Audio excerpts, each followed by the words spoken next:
Hey guys, good morning. कैसे हैं आप लोग? Hope you all are doing well. जैसे कि मैंने आपको कल क्लास में बताया था कि हम आज स्टार्ट करेंगे ऑर्गेनोमेटालिक रिएजेंट्स और ऑर्गेनोमेटालिक कंपाउंड्स। तो उसी को हम लोग स्टार्ट करने जा रहे हैं कि जो ऑर्गेनिक मेटालिक कंपाउंड्स होते हैं वो एज अ रिएजेंट्स कैसे यूज़ होते हैं, व्हाट आर दीज, और ये कैसे इंपॉर्टेंट होते हैं। ठीक है, देखो जो ऑर्गेनोमेटालिक कंपाउंड्स होते हैं ना, ऑर्गेनोमेटालिक कंपाउंड्स का कहाँ से मिलकर बना है? Organo and metallic. ठीक है, ऑर्गेनो मतलब ऑर्गेनिक, और ऑर्गेनिक जहाँ भी हम पढ़ते हैं वहाँ हम आराम से याद आता है कि हम सिर्फ कार्बन और हाइड्रोजन को स्टडी करते हैं। तो कार्बन हो जाए और उसके साथ अगर मेटल का बॉन्ड हो जाए तो वो जो कंपाउंड बनता है उसे हम बोल देते हैं ऑर्गेनोमेटालिक कंपाउंड। ठीक है, अब अगर सबसे पहले हम ये देखें कि यहाँ पे कौन कौन से मेटल्स हो सकते हैं। ठीक है, अगर यहाँ पे अल्कली मेटल है, ठीक है, जैसे अल्कली मेटल है, अल्कली मेटल कौन कौन से होते हैं? हमारा सोडियम होता है, पोटेशियम होता है। यहाँ पे अल्कलाइन अर्थ मेटल भी हो सकते हैं। ठीक है, अल्कलाइन अर्थ मेटल भी हो सकते हैं, जैसे कि हमारे हो गया लिथियम है, मैग्नीशियम है। या ट्रांजिशन मेटल्स भी हो सकते हैं, जैसे जिंक है, कॉपर है, और पी ब्लॉक के भी हो सकते हैं, जैसे कि कौन सा हमारा आता है, लेड हो गया, टेट्रा इथाइल लेड। तो ये जो होते हैं ये हमारे क्या कहलाते हैं? Organometallic compound. जो ऑर्गेनोमेटालिक कंपाउंड है ब्रीफ में पढ़ेंगे इनऑर्गेनिक में। आज जो मैं करवा रही हूँ वो ऑर्गेनिक के करवा रही हूँ कि जो ये ऑर्गेनिक मेटालिक कंपाउंड्स होते हैं वो एज अ कैटलिस्ट यूज़ होते हैं, एज अ रिएजेंट्स यूज़ होते हैं। तो वो कैसे यूज़ होते हैं, उनकी रिएक्शंस क्या होती हैं, उनकी प्रॉपर्टीज़ क्या होती हैं, वो कैसे पेपर में आते हैं, ये हम लोग स्टडी करेंगे। ठीक है, तो सबसे पहले एक इम्पॉर्टेंट क्वेश्चन जो इसमें से बनता है, जैसे फॉर एग्जाम्पल जो ये कार्बन है वो किसी का भी अल्काइल ग्रुप का भी हो सकता है। अल्काइल ग्रुप का मतलब जैसे CH3, C2H5, C3H7 है ना। जैसे अराइल ग्रुप हो सकता है। अराइल का मतलब है जैसे कोई भी बेंजीन रिंग लगी हो और उससे कोई भी मेटल जुड़ा हुआ हो, तो ये तो कार्बन और मेटल के बीच में बॉन्ड है ना, तो ये हमारा क्या हो जाएगा? ये अल्काइल ग्रुप्स हो जाएंगे। ठीक है, अब क्वेश्चन यहाँ से ये आता है, फॉर एग्जाम्पल ये तो मैंने रख दिया R। ठीक है, यहाँ पे मैंने मेटल्स लगा दिए, जैसे सोडियम लगा दिया, यहाँ पे मैंने लिथियम लगा दिया, यहाँ पे मैंने मैग्नीशियम लगा दिया, और यहाँ पे मैंने लगा दिया जिंक लगा दिया। तो क्वेश्चन आता है कि इनमें से कौन सा रिएक्टिव रिएजेंट है? ऑर्गेनोमेटालिक रिएजेंट में इनमें सबसे रिएक्टिव कौन होगा? तो वो चीज़ डिपेंड करती है आयनिक करेक्टर के ऊपर। तो reactivity is directly proportional to ionic character. Reactivity is directly proportional to ionic character. और आयनिक करेक्टर कहाँ से आता है? इलेक्ट्रोनेगेटिविटी डिफरेंस से। कहाँ से आता है? Electronegativity difference. इलेक्ट्रोनेगेटिविटी डिफरेंस का मतलब है, इसको आप इस स्टार मार्क करेंगे। ठीक है, इसके बाद एक बात को और स्टार मार्क करेंगे कि पूरी पीरियोडिक टेबल में अगर कार्बन को किसी भी मेटल के साथ रख दिया जाए तो कार्बन हमेशा इलेक्ट्रोनेगेटिव होता है और मेटल हमेशा इलेक्ट्रोपॉजिटिव होगा। इसको हमेशा याद रख लो। अभी हम बहुत सारी रिएक्शंस करेंगे। ठीक है, तो हमेशा क्या होगा? कार्बन पे नेगेटिव चार्ज आएगा और मेटल के ऊपर पॉजिटिव चार्ज आएगा। तो इलेक्ट्रोनेगेटिव डिफरेंस का मतलब होता है अगर ये बहुत इलेक्ट्रोनेगेटिव है, मतलब कार्बन तो चलो कार्बन ही रहेगा, यहाँ पे अगर ये बहुत इलेक्ट्रोपॉजिटिव है तो उनके बीच में डिफरेंस क्या होगा? इलेक्ट्रोनेगेटिव डिफरेंस बहुत ज़्यादा होगा, आयनिक करेक्टर ज़्यादा होगा। आयनिक करेक्टर ज़्यादा होगा तो रिएक्टिविटी भी ज़्यादा होगी। और हमें पता है जितने मेटल्स होते हैं, मेटल में जैसे alkali metal, S block element वाले, अल्कली, अल्कलाइन अर्थ मेटल, ये सबसे ज़्यादा इलेक्ट्रोपॉजिटिव होते हैं। ठीक है ना, तो ये सोडियम सबसे इसी सीरीज़ में आता है, lithium, sodium, potassium, rubidium, caesium, है ना, और यहाँ पे बेरिलियम, मैग्नीशियम, कैल्शियम।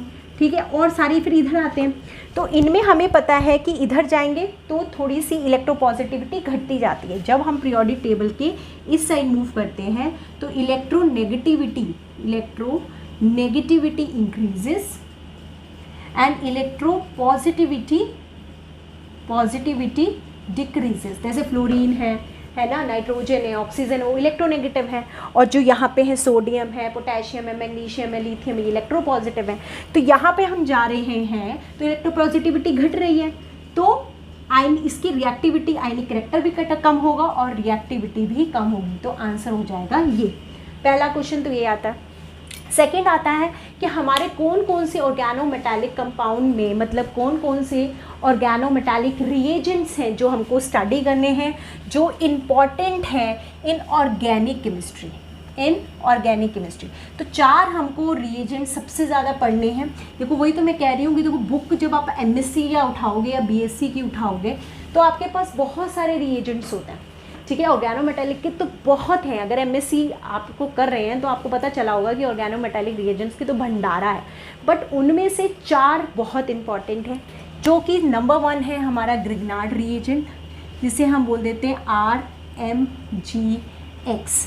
ये तो कार्बन हो गया, ये मेटल हो गया, यहाँ पे हैलाइड, इसको हम ये भी बोल देते हैं organo magnesium halide, organo magnesium halide, magnesium halide, ठीक है।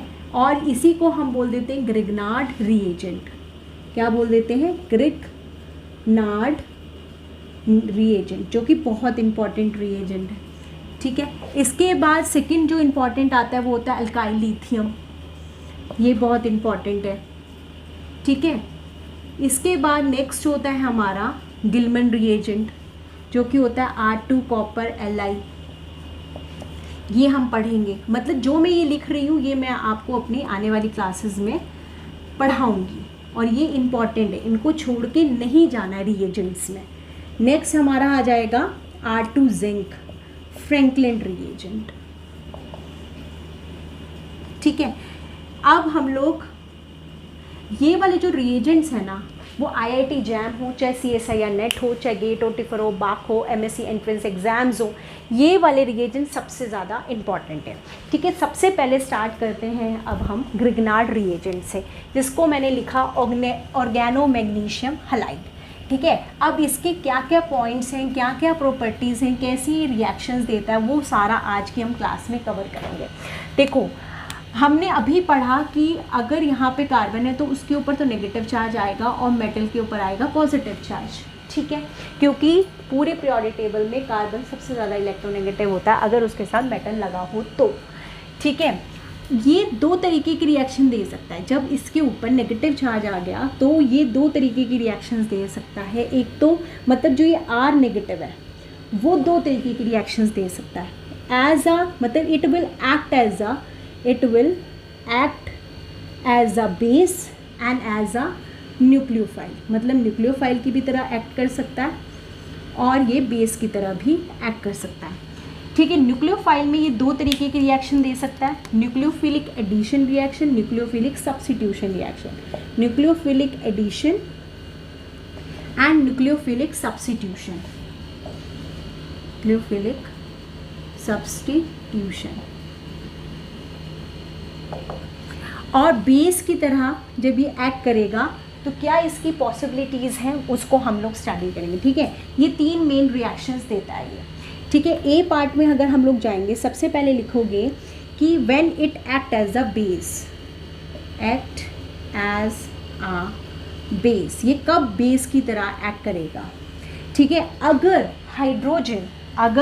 हाइड्रोजन किसी भी इलेक्ट्रोनेगेटिव ग्रुप के साथ जुड़ा हुआ हो, if hydrogen attach to electronegative group, electronegative group का मतलब क्या है, जैसे ऑक्सीजन, फ्लोरीन, क्लोरीन, ब्रोमीन, मतलब इसके साथ अगर हाइड्रोजन जुड़ा हुआ है और उसके ऊपर आपने ग्रिग्नार्ड रिएजेंट डाल दिया, RMgX डाल दिया, तो जो ये R नेगेटिव है वो एक्ट करेगा एज अ बेस की तरह एक्ट करेगा, और ये जो हाइड्रोजन है वो एक्ट करेगा एसिडिक हाइड्रोजन।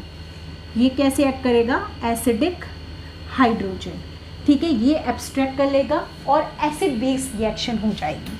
कौन सी रिएक्शन होगी? एसिड बेस रिएक्शन, क्योंकि हमें पता है कि अगर एसिड और बेस हो तो एसिड बेस रिएक्शन बहुत ज़्यादा फास्ट होती है, तो हमारी होगी एसिड बेस रिएक्शन। जैसे कोई एक एग्जाम्पल लेते हुए चलते हैं, ठीक है, ये आपने अच्छे से नोट कर लिया। तो इसके बाद हम सबसे पहले यही वाली रिएक्शन करेंगे कि जब वो एज अ बेस करेगा तो उसका कैसे मैकेनिज्म होगा, ठीक है। इसके बाद नेक्स्ट करेंगे कि जब न्यूक्लियोफाइल की तरह एक्ट करेगा तो कैसे करेगा, ठीक है, इसके बाद हम लोग इसके प्रीवियस ईयर क्वेश्चंस करते हुए चलेंगे। तो सबसे पहले देखो, मान लो जैसे फॉर एग्जांपल कोई एसिड था CH3 C double bond O OH, हमें पता है ये ऑक्सीजन, तो ये काफ़ी ज़्यादा एसिडिक H है। अगर इसमें ग्रिग्नार्ड रिएजेंट डाला हुआ है RMgX, तो R पे नेगेटिव, ये पॉजिटिव, ये क्या करेगा, H को अब्स्ट्रैक्ट कर लेगा। ये क्या करेगा, H को अब्स्ट्रैक्ट कर लेगा, क्योंकि ये बेस है, ये एसिड है। तो क्या क्या बन, ये और ये वाला ग्रुप यहाँ पे लग जाएगा, क्योंकि इस पे नेगेटिव और इस पे पॉजिटिव। ध्यान से समझ में आ रहा है ना, ये एसिडिक है तो as a H positive release होगा, ठीक है, और ये एज अ बेस करेगा। तो क्या क्या हमें प्रोडक्ट मिल जाएंगे, हमें प्रोडक्ट मिलेगा RH प्लस में CH3 C double bond O OMgX, ठीक है। अब नेक्स्ट पॉइंट पे चलते हैं कि when it act as a nucleophile, nucleophile की तरह कब एक्ट करेगा, जब कब कोई भी एसिडिक हाइड्रोजन नहीं होगा। No acidic hydrogen, no acidic hydrogen, अगर कोई भी एसिडिक हाइड्रोजन नहीं है, जैसे फॉर एग्जांपल जैसे हमारा एल्डिहाइड ग्रुप है, ठीक है, या फिर क्या कहते हैं एल्डिहाइड ग्रुप है, ठीक है, कीटोन है या ईस्टर है, तब ये जो है न्यूक्लियोफाइल की तरह एक्ट करेगा। जैसे कोई भी एक एग्जांपल ले लेते हैं, जैसे फॉर एग्जांपल मैंने कोई एल्डिहाइड लिया CH3 C double bond OH, क्योंकि ये H कार्बन से जुड़ा हुआ है ना कि ऑक्सीजन से, और यहाँ पे डल गया। देखो ध्यान से देखना मैकेनिज़्म, ये मैकेनिज़्म भी है, और इन शॉर्ट क्या कहते हैं, आपके पूरी रिएक्शन इन्हीं दो चीज़ों से हो जाती है, ठीक है। अब R नेगेटिव है, हमें पता है जो कार्बोनिल ग्रुप होता है ऑक्सीजन काफ़ी इलेक्ट्रोनेगेटिव होता है, तो इस पे नेगेटिव चार्ज आ जाएगा, इस पे पॉजिटिव चार्ज, तो ये नेगेटिव इस पे जाके अटैक कर लेगा। तो क्या होगा, CH3 C और यहाँ पे लग गया R, मान लो ये R डैश है तो ये R डैश हो गया, यहाँ पे O और ये MgX, ये नेगेटिव है तो OMgX, और यहाँ पे लग गया H, ठीक है। अब इसके बाद इसकी हो जाती है हाइड्रोलिसिस। क्या हो जाता है, हाइड्रोलिसिस। हाइड्रोलिसिस मतलब H3O पॉजिटिव, एसिड भी है वाटर भी है, तो क्या होता है, यहाँ पे OH ग्रुप लग जाता है, यहाँ पे H, और ये ब्रेक कर देता है इसको, और हमारा मिल जाता है अल्कोहल। क्या मिल जाता है, यहाँ पे हमें मिल जाता है अल्कोहल, ये H और ये R डैश। तो ये रिएक्शन है when it act as a nucleophile. अब नेक्स्ट करते हैं कि अगर कीटोन में भी और एल्डिहाइड सेम ही होगा, यहाँ पे CH3 लगा होगा। अब हम करते हैं, मान लो एस्टर है, तो क्योंकि एक बार ये मैकेनिज्म देखना जरूरी है, बहुत ईजी सा है बट ये इंपॉर्टेंट है, ठीक है। जैसे for example CH3 C double bond O OCH3 कोई ग्रुप लगा हुआ है, और यहाँ पे R डैश MgX लग गया, ठीक है। सेम उसी की तरह से रिएक्शन होगी, R डैश यहाँ चला जाएगा, O नेगेटिव यहाँ चला जाएगा, तो क्या हो जाएगा CH3 C OMgX, और यहाँ पे R डैश और ये OCH3, ठीक है। नेक्स्ट में क्या होगा, आपने हाइड्रोलिसिस करानी है, और होता क्या है इसमें, क्योंकि ये एक अच्छा लिविंग ग्रुप है, ये यहाँ पे जाएगा और ये यहाँ निकल जाएगा, ठीक है। यहाँ पे H और यहाँ पे OH, ठीक है। यहाँ से भी CH3OH निकल जाएगा, और सॉरी यहाँ पे H नहीं आएगा, यहाँ OH और यहाँ पे H, तो CH3OH निकल जाता है यहाँ से, ठीक है। और यहाँ पे क्या बन जाता है, ketone, CH3 C double bond O और यहाँ पे R डैश, क्योंकि वो एक बहुत अच्छा लिविंग ग्रुप है। अब ये भी कीटोन है, कीटोन भी रिएक्ट करता है, तो जब तक कि पूरी तरीके से ये ख़त्म नहीं होगा तब तक ये रिएक्ट करता जाएगा। मान लो एक और ग्रिग्नार्ड रिएजेंट आ गया, ठीक है, मान लो डबल डैश वाला है MgX, तो ये इस पे करेगा, ये यहाँ चला जाएगा, ठीक है, CH3 C OMgX, ठीक है। यहाँ पे तो R डैश था, यहाँ पे आ गया R डबल डैश, फिर हाइड्रोलिसिस होगी H3O पॉजिटिव, तो ये H बन जाएगा, ये OH बन जाएगा, ठीक है।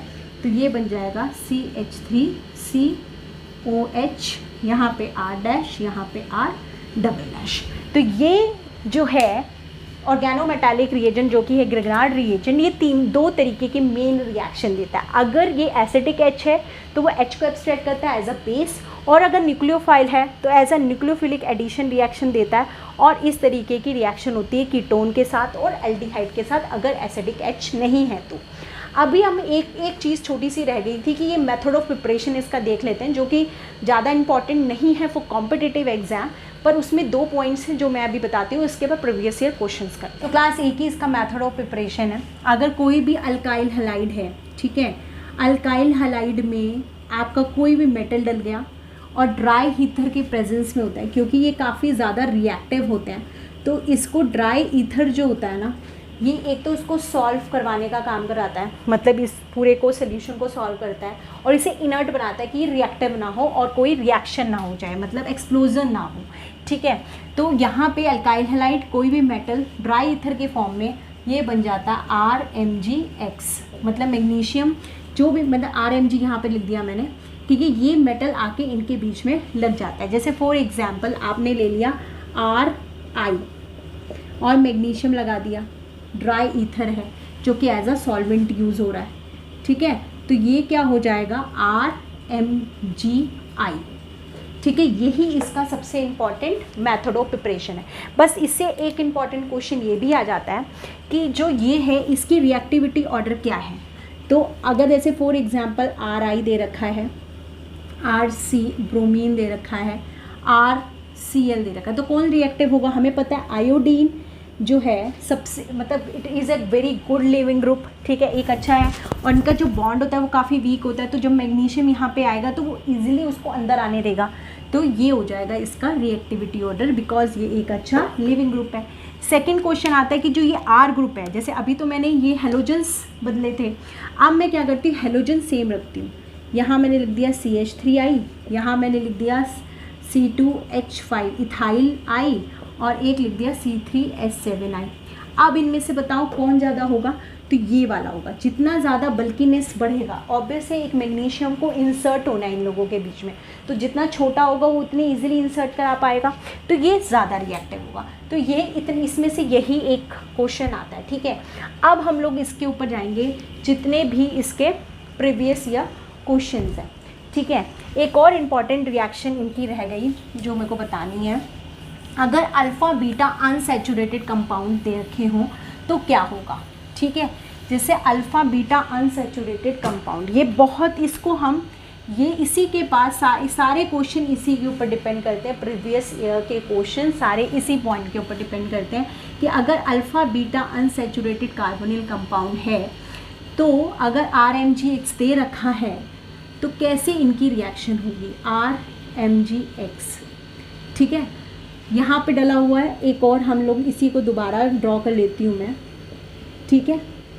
अब इसमें क्वेश्चन ये आता है, क्योंकि ये तो नेगेटिव है और ये पॉजिटिव है, कोई भी एसिडिक H तो है नहीं, तो न्यूक्लियोफिलिक एडिशन ही होनी है। तो न्यूक्लियोफिलिक एडिशन होने की 2 पॉसिबिलिटी है, क्योंकि एल्कीन के ऊपर भी एक्ट हो सकता है, भाई ये यहाँ आए, ये बॉन्ड यहाँ जाए, ये यहाँ चला जाए, और अभी एक हमने किया कि ये यहाँ पे अटैक करे, ये यहाँ पे अटैक करे, तो इन दोनों में से कौन सा होगा एक बार करके देखते हैं। जैसे एक बार नंबरिंग करो 1 2 3 एंड 4। फॉर एग्जाम्पल सबसे पहला अटैक मैं करा रही हूँ सेकेंड पोजीशन के ऊपर, ठीक है। यहाँ पे R आया, जो अभी हमने प्रीवियस में पहले अभी जो क्वेश्चन जैसे रिएक्शन देखिए बिल्कुल वही, यहाँ पे लग गया OMgX, ठीक है ना, O पे नेगेटिव चला गया, और यहाँ पे आ गया R ग्रुप, ठीक है। ये तो डबल बॉन्ड जैसा क्या है वैसा का वैसा है। सेकेंड पॉसिबिलिटी क्या है कि यही वाला जो R ग्रुप है, ठीक है, ये रिएक्ट करे यहाँ पे इस पोजीशन पे, और ये यहाँ चला जाए और ये यहाँ चला जाए, ठीक है। तो कैसी होगी हमारा प्रोडक्ट, कैसे बनेगा, R हमारा यहाँ आ जाएगा, यहाँ पे आ गया R, ये वाला बॉन्ड यहाँ पे आ गया है ना, ये यहाँ पे आ गया, ये यहाँ आ गया, और OMgX। ये 2 पॉसिबिलिटी हैं। यहाँ पे इसने 4th पोजीशन पे एक्ट किया तो इसे बोल देते हैं 1-4 अटैक, और यहाँ पे इसने किया 1-2 अटैक। इन दोनों में से कौन सा अटैक होगा? देखो बहुत इंपॉर्टेंट है, इसको ना बिल्कुल मतलब वेरी इंपॉर्टेंट करके आप लोग लिख लो, वेरी इंपॉर्टेंट, बहुत से भी ज़्यादा इंपॉर्टेंट है, क्योंकि यहीं पे क्वेश्चन गड़बड़ होते हैं, दोनों तरह के ऑप्शन आते हैं। देखो जो हमारा मैग्नीशियम है, मैग्नीशियम होता है हमारा हार्ड, क्योंकि मैंने, अगर आपने हार्ड एसिड सॉफ्ट बेस वाला अगर मेरा कॉन्सेप्ट देखा होगा मैं लिंक भेजूंगी, आप लोग देख भी सकते हो, वहाँ से भी पढ़ सकते हो। मैग्नीशियम आता है हमारा हार्ड एसिड, ठीक है। हमने अब आपको बताया था कि अगर हार्ड एसिड होगा तो वो किसके साथ रिएक्ट करेगा, हार्ड बेस के साथ रिएक्ट करेगा, ठीक है ना। और अगर सॉफ्ट एसिड है तो वो सॉफ्ट के साथ करेगा, ठीक है। अब हमारा जो है मैग्नीशियम है हार्ड, तो ऑब्वियस है इसे हार्ड बेस चाहिए, ठीक है। तो अगर हार्ड बेस चाहिए तो हमारे को पता है यहाँ पे है कार्बन नॉर्मली क्या होता है, सॉफ्ट होता है, पर अगर इसके ऊपर डबल बॉन्ड O लगा दिया तो ये क्या बन जाता है, हार्ड। ये क्या बन जाता है, हार्ड, ठीक है। तो अब ये हार्ड है, तो हार्ड मतलब मैग्नीशियम भी हार्ड है, तो ये किसके ऊपर प्रेफर करेगा कि वो जो R इसके साथ अटैच्ड है वो किसके ऊपर अटैक करे, वो इसके ऊपर अटैक करे, क्योंकि हार्ड और हार्ड इंट्रैक्शंस जो होती हैं वो ज़्यादा अच्छी इंट्रैक्शंस होती हैं, ठीक है। अगर कार्बन डबल बॉन्ड पे ये एक्ट करता है, कार्बन क्योंकि ये भी कार्बन है ये भी कार्बन है, तो ये है सॉफ्ट और ये है हार्ड, तो वो तो इंट्रैक्शन स्ट्रॉन्ग होगी नहीं, तो ये यहाँ पे इंटरेक्ट ना करके इसकी प्रेफरेंशियल मतलब अटैक होगा 1 to अटैक, क्योंकि कार्बोनिल भी हार्ड है, मैग्नीशियम के साथ जो ये अल्काइल ग्रुप लगा हुआ है वो भी हार्ड है, तो हार्ड हार्ड इंट्रैक्शंस काफ़ी अच्छी होती हैं, तो ये प्रेफर करेगा कि वो यहाँ पे एक्ट करे और OMgX करके रिएक्शन हमारी हो जाए, ठीक है। तो ये वाली हमारा प्रेफरेंशियल होगा। पर ऐसा कि 1,4 अटैक नहीं होता, ये कब होता है, अगर यहाँ पे RMgX के साथ RMgX के साथ अगर कॉपर आयोडाइड भी डाल दिया जाए, ठीक है, तब इनके बीच में क्या हो जाता है, ट्रांसमेटलेशन। क्या बोलते हैं, ट्रांसमेटलेशन। ट्रांसमेटलेशन के अंदर क्या होता है, मेटल एक्सचेंज कर जाते हैं, मेटल्स एक्सचेंज कर जाते हैं, कॉपर की जगह मैग्नीशियम आ जाता है और मैग्नीशियम की जगह कॉपर आ जाता है, और ये बन जाता है R कॉपर आयोडाइड, ठीक है। अब जब ये R कॉपर आयोडाइड बन जाता है, कॉपर हमारा क्या है, सॉफ्ट मेटल है, मैंने बताया था, ठीक है, अगर आपने क्लास देखी होगी तो ये है सॉफ्ट। अब ये सॉफ्ट जगह पे प्रेफर करेगा, तब ये यहाँ पे कार्बन कार्बन बॉन्ड पे अटैक करेगा। तो इसमें प्योरली ये ध्यान रखना है, भूलना नहीं है, समझ के करना है कि अगर मैग्नीशियम है, कॉपर आयोडाइड, स्पेशली इसको देखना ही देखना है, इम्पॉर्टेंट कर लो। अगर ये नहीं डला हुआ तब तो ये करेगा 1 to अटैक, क्योंकि हार्ड है। अगर R कॉपर आयोडाइड डला, मतलब कॉपर आयोडाइड डला है जिसकी वजह से ट्रांसमेटलेशन होगी, तो ये अटैक करेगा 1,4 अटैक। अगर ये वाला कॉन्सेप्ट आपको क्लियर हो गया ना, तो नेट गेट टिफर बाक का कोई क्वेश्चन आप नहीं छोड़ सकते, ये मैं गारंटी दे रही हूँ आपको, ठीक है। ये वाला सबसे इम्पॉर्टेंट पार्ट है ग्रिग्नार्ड रिएजेंट का, ठीक है। तो अब हम लोग स्टार्ट करते हैं इनके previous year questions. So class, अब हम लोग स्टार्ट करते हैं क्वेश्चंस करना, ठीक है। देखो ये वाला क्वेश्चन है, ठीक है, alpha beta saturated carbonyl compound दे रखा है, हमें पता है ये नेगेटिव है, ये पॉजिटिव है, ये हार्ड है, तो ये कौन सा अटैक करेगा, 1 to अटैक करेगा, ये यहाँ पे चला जाएगा, इसको जैसा है वो वैसा का वैसा ही आएगा। तो ये ऐसे ऐसे यहाँ पे OMgX, यहाँ पे Br दे रखा है, और ये वाला R ग्रुप यहाँ पे लग जाएगा, नेक्स्ट में हाइड्रोलिसिस होगी और ये यहाँ पे क्या बन जाएगा, OH बन जाएगा, ये बन जाएगा R, ठीक है। अब नेक्स्ट क्वेश्चन में देखो, बहुत ध्यान से देखना कि जैसे फॉर एग्जांपल RMgBr ही दे रखा था, पर यहाँ पे काफ़ी बल्कि ग्रुप है, तो कभी भी ग्रिग्नार्ड रिएजेंट बल्कि रिएक्टेंट के ऊपर रिएक्ट नहीं करता। तो इसे इंपॉर्टेंट करके लिख लो कि बल्कि रिएजेंट्स के ऊपर, मतलब बल्कि रिएक्टेंट के ऊपर ये रिएक्ट नहीं करता, तो यहाँ पे नो रिएक्शन होगी, नो रिएक्शन, क्योंकि मिथाइल ग्रुप आएगा, ठीक है ना, और जो मिथाइल ग्रुप है वो भी बल्कि है, ये भी बल्कि है, यहाँ पे सब CH3 ग्रुप ही तो लगे हुए हैं, तो इनके वजह से इनके बीच में काफ़ी ज़्यादा रिपल्शन होगी, जिसके वजह से स्टेबिलिटी नहीं होगी, तो कोई भी रिएक्शन नहीं होगी। पर अगर इन्हीं बल्कि ग्रुप मतलब बल्कि रिएक्टेंट है, और अगर यहाँ पे कोई ऐसा कंपाउंड दे रखा है बल्कि ही है, बट उसके पास अल्फ़ा या बीटा पोजीशन पे मेनली है कि बीटा पोजीशन पर हाइड्रोजन हो, beta carbon having hydrogen, beta carbon having hydrogen, जैसे ये अल्फ़ा हो गया, ये बीटा हो गया, बीटा कार्बन हैविंग हाइड्रोजन, तो वहाँ पे रिएक्शन होती है, वहाँ पे रिएक्शन होती है, कैसे होती है देखते हैं। देखो यहाँ पे क्या होगा, यहाँ पे ये Mg लगा हुआ है, ठीक है, तो Mg हमेशा पॉजिटिव के फॉर्म में टूटेगा, ये नेगेटिव, तो ये टूट जाएगा फिनाइल CH2 CH और यहाँ पे CH2 पे आ गया एक नेगेटिव चार्ज, ठीक है। अब हमें पता है जो MgBr, इनको एब्स्ट्रैक्ट, ऐसा तो नहीं है कि एक ही मॉलिक्यूल होगा, बहुत सारे मॉलिक्यूल होंगे उसमें, तो वो इसको क्या करेगा, ये हाइड्रोजन को एब्स्ट्रैक्ट करेगा as a hydride form.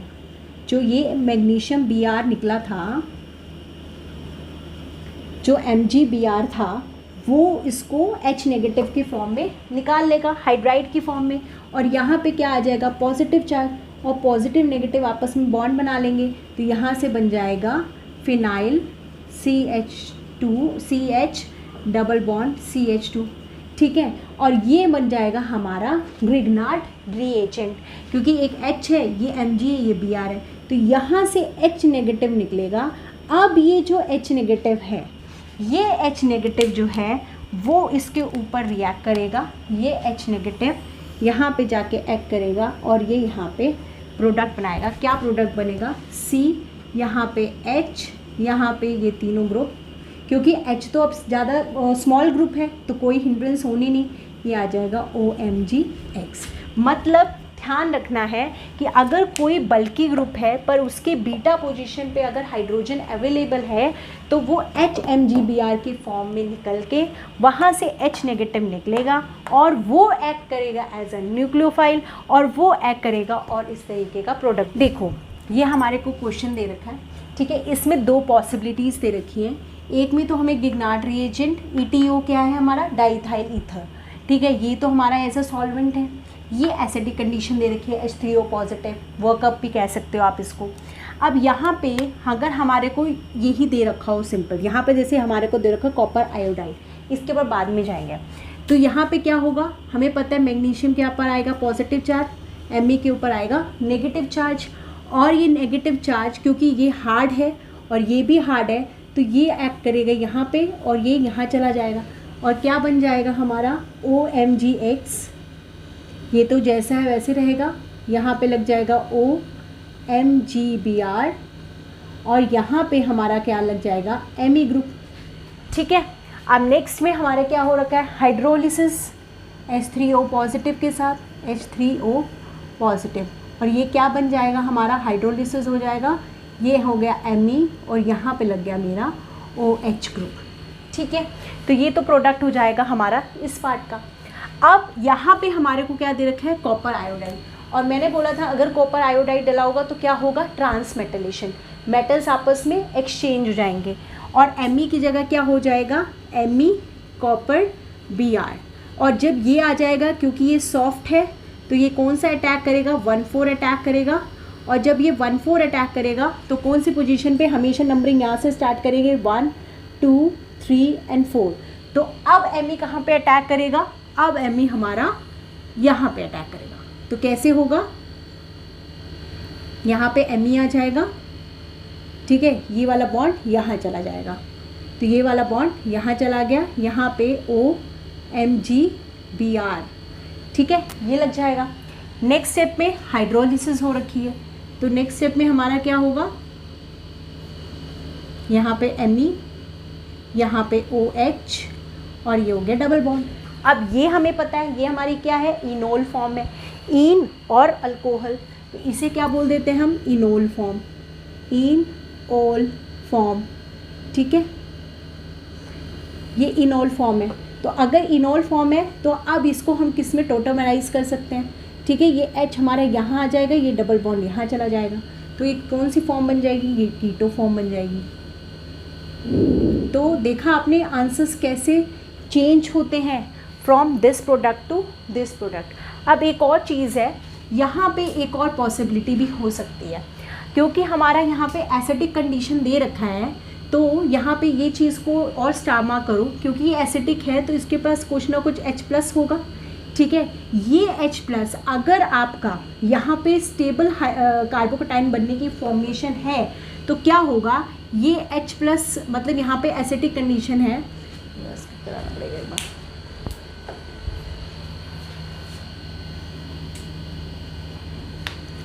Okay class. अभी यहाँ पे अगर हम इस क्वेश्चन में देखें तो एक और पॉसिबिलिटी भी है, यहाँ पे जो ये H पॉजिटिव है, यहाँ पे कुछ ना कुछ H होगा, ओके क्लास, यहाँ पे एक और है कि यहाँ पे एक H हमारा प्रेजेंट होगा, ठीक है, वो H क्या कर सकता है, ये यहाँ पे दे के यहाँ पे OH निकल सकता है, डिहाइड्रेशन हो सकती है। मतलब यहाँ पे एक और स्टेप ऐड हो सकता है डिहाइड्रेशन का।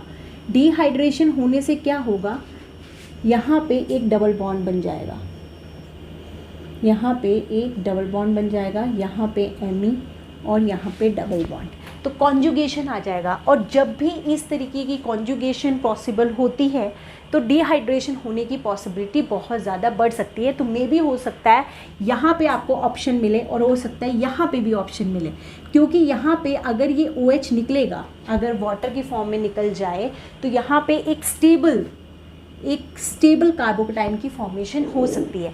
तो ये भी हमारा आंसर हो सकता है। तो आपने देखा कॉपर आयोडाइड के डलने से कैसे क्वेश्चन चेंज हो जाता है। अब नेक्स्ट क्वेश्चन करते हैं, जो हमारे यहाँ पे ये दे रखा है HCN, मान लो फॉर एग्जांपल हमें दे रखा है, ठीक है। अगर हम HCN है, हमारे को पता है H पॉजिटिव CN नेगेटिव, तो ये वाला हमारा कैसे होगा, हाँ ये H पॉजिटिव है, H पॉजिटिव हमारे लोन पेयर के ऊपर अटैक करेगा, तो ये क्या बनेगा, यहाँ पे OH पॉजिटिव बन जाएगा, क्योंकि इसने तो अब ये दे दिया। अब यहाँ पे क्या हो गया, O के पास पॉजिटिविटी आने की वजह से यहाँ पे अब न्यूक्लियोफाइल अच्छे से अटैक कर सकता है। अब Ca नेगेटिव यहाँ पे अटैक करेगा, तो नेक्स्ट स्टेप में क्या होगा, यहाँ पे Cn बन जाएगा, यहाँ पे Cn, और ये हमारा क्या हो जाएगा OH, ठीक है। H ये दोबारा भी ले सकता है, यहाँ से चला गया। अब यहाँ पे डिहाइड्रेशन नहीं होगा, माइनस, या मतलब यहाँ पे डिहाइड्रेशन नहीं होगा। क्यों नहीं होगा, क्योंकि यहाँ पे जब अगर मान लो OH एज अ वाटर निकला तो यहाँ पे कोई भी कार्बोकेटाइन जो बनेगा वो स्टेबल नहीं बनेगा, क्योंकि यहाँ पे इलेक्ट्रॉन विड्रॉइंग ग्रुप लगा हुआ है। क्या लगा हुआ है, इलेक्ट्रॉन विड्रॉइंग ग्रुप, और इलेक्ट्रॉन विड्रॉइंग ग्रुप कार्बोकेटाइन को डिस्टेबलाइज करता है, ना कि स्टेबलाइज करता है। तो यहाँ डिहाइड्रेशन नहीं होगा, तो हमारा आंसर यहीं पे रुक जाएगा। यहाँ पे क्या था, अगर OH निकल रहा है हाइड्रोजन से वाटर की फॉर्म में, मतलब माइनस वाटर हो रहा है, तो एक स्टेबल कार्बोकेटाइन की फॉर्मेशन हो रही थी OH के निकलने से, तो जिसके वजह से यहाँ पे डबल बॉन्ड बना। पर यहाँ पे कोई स्टेबल कार्बोकेटाइन की फॉर्मेशन नहीं हो रही, तो ये वाला जो रिएक्शन है इसका प्रोडक्ट बस यहीं पे रुक जाएगा। तो ये थी हमारी यहाँ की इस तरह की रिएक्शन। अब नेक्स्ट क्वेश्चंस करते हैं, जहाँ पे थोड़ा सा हमारे को स्टीरियो केमिस्ट्री के बारे में पता चले कि स्टीरियो केमिस्ट्री का कैसे इन्वॉल्वमेंट होता है ग्रिग्नार्ड रिएजेंट पर।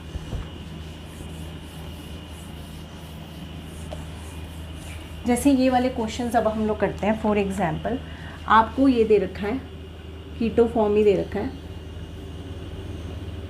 डबल बॉन्ड O, और यहाँ पे टर्शियरी बुटाइल ग्रुप को दे रखा है, ठीक है।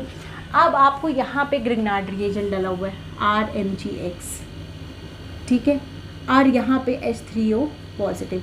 अब क्वेश्चन ये आएगा कि यहाँ पे जो R ग्रुप आएगा ये कहाँ से अटैक करेगा। तो इन क्वेश्चंस को हम लोग कैसे करते हैं, अगर स्टीरियो केमिस्ट्री वाली पार्ट आ जाता है तो हम इसको इस तरीके से ड्रॉ करते हैं। हमने ये स्टीरियो केमिस्ट्री पढ़ा है कि साइक्लोहेक्सेन को हम इस तरीके से लिख सकते हैं। तो यहाँ पे दो तरीके के बॉन्ड्स होते हैं, एक ऊपर एक नीचे, एक एक्सियल एक इक्वेटोरियल। जैसे ये एक्सियल ये इक्वेटोरियल, ये एक्सियल तो ये इक्वेटोरियल, ये एक्सियल ये इक्वेटोरियल, ये एक्सियल ये इक्वेटोरियल, इस तरीके के बॉन्ड्स होते हैं, ठीक है। अब हम क्या करेंगे, देखो, और नॉर्मली जितने बल्की ग्रुप होते हैं वो इक्वेटोरियल पोजीशन पे आना चाहते हैं। वो कौन सी पोजीशन पे आना चाहते हैं, इक्वेटोरियल पोजीशन पे, ठीक है। तो ये वाले को हम यहाँ पे कैसे ड्रॉ कर सकते हैं, इक्वेटोरियल पोजीशन पे मान लो फॉर एग्जांपल ये इक्वेटोरियल पोजीशन है, यहाँ पे मैंने अपना टर्शियरी बुटाइल ग्रुप लगा दिया। नंबरिंग करो 1 2 3 4, मतलब इसकी फोर्थ पोजीशन पर कार्बोनिल ग्रुप है, 1 2 3 4 कार्बोनिल को मैंने यहाँ पर लगा दिया। अब क्वेश्चन ये है मेरा कि जो R नेगेटिव आएगा वो एक्सियल पोजीशन से आएगा कि इक्वेटोरियल पोजीशन से आएगा। तो इस क्वेश्चन को ध्यान से सुनो। अगर कोई भी, देखो R मतलब क्या है, मिथाइल ग्रुप, ठीक है, CH3 नेगेटिव ग्रुप, ये है बल्की ग्रुप। अगर CH3 लग गया, हाइड्रोजन को छोड़ के और सारे ग्रुप को बल्की माना जाता है, ठीक है, हाइड्रोजन है, फ्लोरीन है, इनको छोड़ के सारे ग्रुप्स को बल्की माना जाता है। तो अगर CH3 ग्रुप है, अगर यहाँ पे कोई भी बल्की ग्रुप लगा है, जैसे अभी तो कुछ नहीं लगा, तो मान लेंगे यहाँ पे हाइड्रोजन है, हाइड्रोजन है, तो उससे ऊपर कोई इफेक्ट नहीं पड़ेगा, एक्सियल ही अटैक होगा। कौन सा अटैक होगा? Axial attack. एक्सियल पोजीशन से आएगा कि इक्वेटोरियल पोजीशन से आएगा। तो ये हमेशा ये ध्यान रखना है कि अगर स्मॉलर ग्रुप लगे हैं तो हमेशा कैसे भी हो आया कि एक्सियल पोजीशन से ही अटैक होगा। पर अगर यहाँ पे कोई भी बल्की ग्रुप लग गया, CH3 ग्रुप लग गया या और भी बल्की ग्रुप लग गए, तो हमेशा अटैक इक्वेटोरियल पोजीशन पे होगा। तो यहाँ पे क्योंकि हाइड्रोजन्स हैं तो कोई भी प्रॉब्लम नहीं है। तो हमारा जो R ग्रुप था, R नेगेटिव ग्रुप ऊपर से आएगा और O ग्रुप हमारा नीचे चला जाएगा। तो क्या होगा, यहाँ पे इस तरीके की पोजीशन आ जाएगी कि O नेगेटिव तो नीचे आ गया और R मेरा ऊपर हो गया, और ये तो मेरा इक्वेटोरियल पोजीशन पे ही था। ठीक है, नेक्स्ट स्टेप में क्या होता है, यहाँ पे MgX लग जाता है। ठीक है, तो यहाँ पे MgX लग गया, यहाँ पे हाइड्रोलिसिस होगी। तो नेक्स्ट स्टेप में क्या होगा हमारा, ये R ये OH हो जाएगा और यहाँ पे ये आ जाएगा। अब इसको मुझे इसी फॉर्म में कन्वर्ट करना है। देखो, जो ऊपर होता है उसको हम अबव बॉन्ड से दिखाते हैं और जो नीचे वाला होता है वो हम बिलो बॉन्ड से दिखाते हैं। तो इसी को हम कैसे लिख सकते हैं, बेंजीन रिंग लगाओगे आप। ठीक है, ये तो हमारा अबव ही है क्योंकि देखो ये ऊपर वाला है, तो इसे तो अबव ही दिखाना है। ठीक है, और यहाँ पे R जो लगा है वो ऊपर की तरफ है, तो R मेरा अबव हो गया। ठीक है, और OH मेरा बिलो हो गया। तो ये हो जाएगा आपका आंसर। तो स्टीरियो आपको दोनों ऑप्शन मिलेंगे, OH अबव की तरफ, R बिलो की तरफ, या और भी तरह की पॉसिबिलिटीज़ मिलेगी। तो आंसर आएगा ये। तो हमको ऐसे क्वेश्चंस इस तरीके से ड्रॉ करके चलने। ठीक है, तो दिस इज़ द आंसर। अभी नेक्स्ट क्वेश्चन करते हैं। ठीक है, नेक्स्ट क्वेश्चन करते हैं।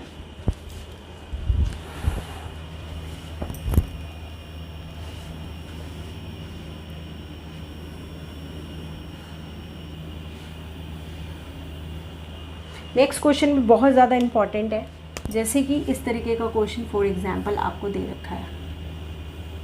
ठीक है, आपको यहाँ पे फॉर एग्जांपल यहाँ पे कुछ भी नहीं दे रखा, तो मतलब HH ही है, ये डबल बॉन्ड O है। और एक क्वेश्चन है जिसमें यहाँ पे CH3 ग्रुप लगे हुए हैं। तो मैंने आपको बताया कि अगर इसमें तो आपको कोई ड्रॉ करने की जरूरत नहीं है, आपको इसी फॉर्म में दे रखा है। अब यहाँ पे HH है तो R का अटैक कहाँ से होगा, एक्सियल पोजीशन से ही होगा, R नेगेटिव का, क्योंकि यहाँ पे बल्की ग्रुप है तो R पोजीशन का यहाँ से अटैक होगा। तो ऊपर से अटैक है तो उसको हम एक और अटैक भी बोलते हैं, एक्सो अटैक। क्या बोलते हैं, एक्सो अटैक। और ये नीचे की तरफ से इसे बोल देंगे एंडो अटैक, या फिर इसी को बोल देते हैं इक्वेटोरियल अटैक, इक्वेटोरियल अटैक। और इसको हम बोल देंगे एक्सियल अटैक। मोस्टली प्रोबेबिलिटी एक्सो अटैक की ही होती है, पर अगर यहाँ बल्कि ग्रुप लगा हुआ है तो प्रेफर होगा कि वो एंडो पर अटैक करें या फिर इक्वेटोरियल अटैक करें। तो इनके आंसर्स कैसे हो जाएंगे, ये यहाँ पे, ये तो वैसे का वैसा ही है। यहाँ पे क्या हो जाएगा, R ग्रुप ऊपर की तरफ और OH ग्रुप नीचे की तरफ। और यहाँ पे क्या हो जाएगा, OH ग्रुप ऊपर की तरफ और R ग्रुप नीचे की तरफ, क्योंकि यहाँ पे इनको रिपल्शन मिलेगी। ठीक है, अब हम लोग नेक्स्ट क्वेश्चन के ऊपर प्रोसीड करते हैं। ठीक है, जो कि बहुत इंपॉर्टेंट क्वेश्चन है वो भी, इससे हमारे पूरे ग्रिग्नार्ड रिएजन के सारे क्वेश्चन सॉल्व हो जाएंगे। अब लास्ट क्वेश्चन करते हैं इस क्लास का।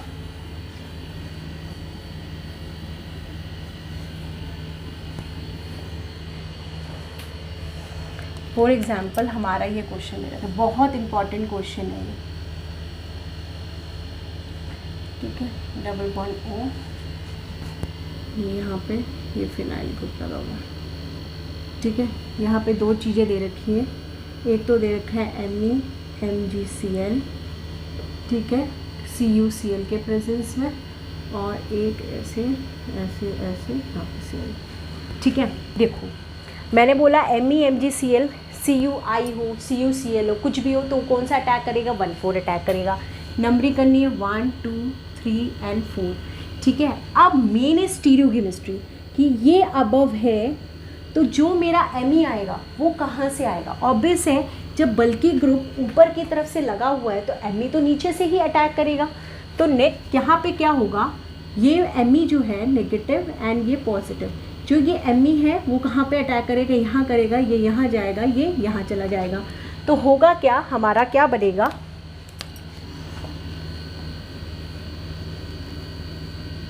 ये हो गया O नेगेटिव, ठीक है।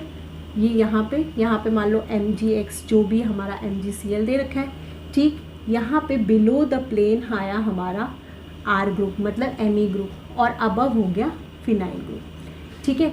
अब नेक्स्ट पोजीशन पे दे रखा है कि इसी में डला हुआ है सेकेंड स्टेप में ये डबल बॉन्ड ऐसे ऐसे Cl, ठीक है। तो Cl कैसे निकल सकता है? Cl एक गुड लिविंग ग्रुप है, तो एज अ नेगेटिव निकलेगा, तो ये आ गया पॉजिटिव चार्ज, ठीक है। तो होगा क्या, यहाँ पे क्या होगा, इसको हम लिख सकते हैं, ये था, ये O नेगेटिव ही है एक तरीके से, ये यहाँ पे आएगा, ये यहाँ चला जाएगा, ये अबव है, ये बिलो है, ठीक है। ये O नेगेटिव यहाँ आ सकता है, ये यहाँ पे जा सकता है, और ये जो प्लस वाला साइन है वो जाएगा यहाँ पे अटैक करेगा। तो क्या बनेगा, डबल बॉन्ड O, यहाँ पे ये वाला ग्रुप ऐसे ऐसे ऐसे करके लग जाएगा। ये मैंने एक गड़बड़ कर दिया, ये हमेशा कार्बन का एक गड़बड़ होता है, ठीक है, ध्यान से इसको बनाना, क्योंकि एक तो बॉन्ड बन ही रहा है ना इन लोगों के बीच में, ऐसे और ऐसा वाला ग्रुप है, ठीक है ना। और यहाँ पे अबव में फिनाइल है और बिलो में हमको दे रखा है Me। अब क्वेश्चन है कि इसकी स्टीरियोकेमिस्ट्री कैसे होगी, मतलब ये अबव आएगा कि बिलो आएगा। तो देखो Me चाहे फिनाइल चाहे प्लेनर होता है, पर होता तो बल्कि है ना, 6 कार्बन्स होते हैं उसके ऊपर, तो ये वाला ग्रुप आएगा जैसे Me आया था। ये बहुत इंपॉर्टेंट क्वेश्चन है, बहुत इंपॉर्टेंट क्वेश्चन है, तो इसका आंसर हो जाएगा ये, ठीक है। तो class this is Grignard reagent, maximum try किया मैंने क्वेश्चंस इसमें अटेम्प्ट कराने के लिए कि आपको अच्छे से समझ में आ जाए। Hope you like the video. और अभी हम नेक्स्ट क्लास में हम लोग स्टार्ट करेंगे ऑर्गेनोलिथियम वाले कंपाउंड्स, उसके भी इसी तरीके से क्वेश्चंस करते हुए चलेंगे। होप आप लोगों को क्लास समझ में आई होगी। Thank you so much.